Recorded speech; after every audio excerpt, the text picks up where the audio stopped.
ہمارے ہاں ہر مسلمان وہ یہ دعویٰ کرتا ہوا نظر آتا ہے کہ میں آپ صلی اللہ علیہ وسلم کا عاشق ہوں، مجھے آپ صلی اللہ علیہ وسلم سے محبت ہے۔ تو اس کے لیے عرض یہ ہے کہ اگر نبی سے محبت ہے تو اس کا دعویٰ کرنے کی ضرورت ہی نہیں، اس کا اظہار کرنے کی ضرورت نہیں کہ مجھے آپ صلی اللہ علیہ وسلم سے محبت ہے، مجھے آپ صلی اللہ علیہ وسلم سے عشق ہے، بلکہ یہ جو محبت ہے اور عشق ہے یہ ایک ایسی چیز ہے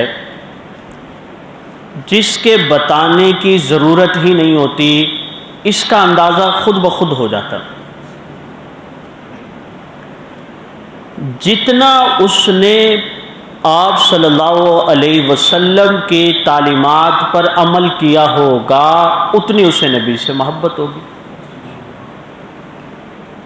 وہ محبت اس کے کپڑوں سے، اس کی چال ڈھال سے، اس کے رہن سہن سے، اس کے حقوق العباد سے، حقوق اللہ سے، آپ صلی اللہ علیہ وسلم کی سنتوں کی کتنی معلومات ہیں، ان چیزوں سے خود بخود اندازہ ہو جاتا ہے، لہذا اس کو محبت کا دعویٰ کرنے کی ضرورت نہیں ہے۔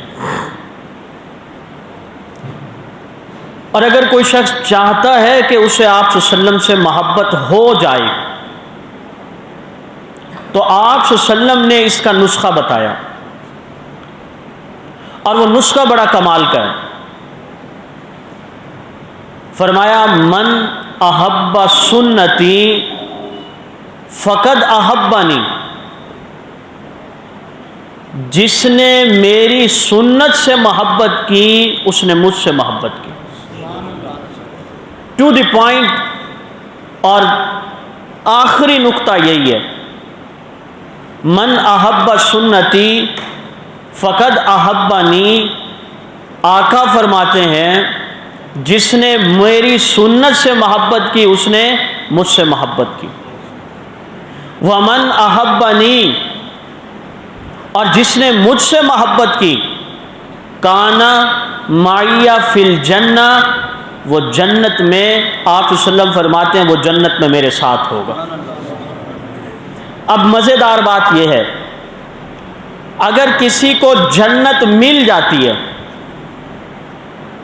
تو یہ بھی نعمت ہے،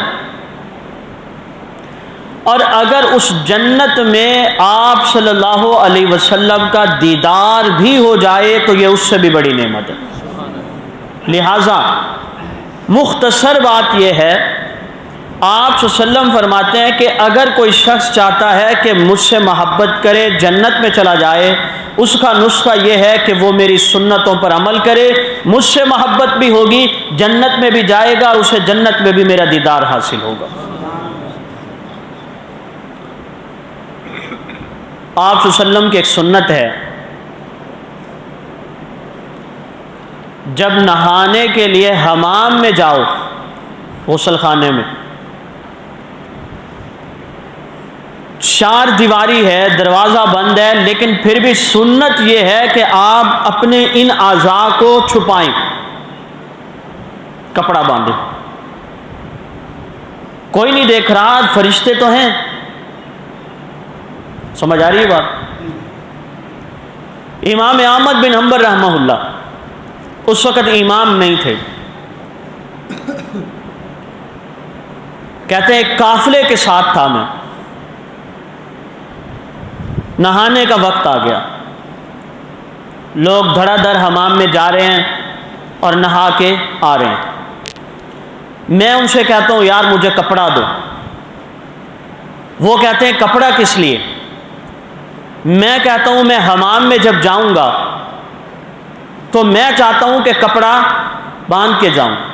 انہوں نے کہا 4 دیواری ہے، دروازہ بند ہے، کوئی اندر آ نہیں سکتا، کوئی دیکھ نہیں سکتا، پھر بھی آپ کہتے ہیں کہ میں کپڑا باندھوں؟ امام احمد بن حنبل فرماتے ہیں میں نے انہیں کہا میرے آقا کی سنت ہے لہٰذا میں غسل اس وقت کروں گا جب میرے پاس کپڑا ہوگا. درود شریف پڑھ لیتے.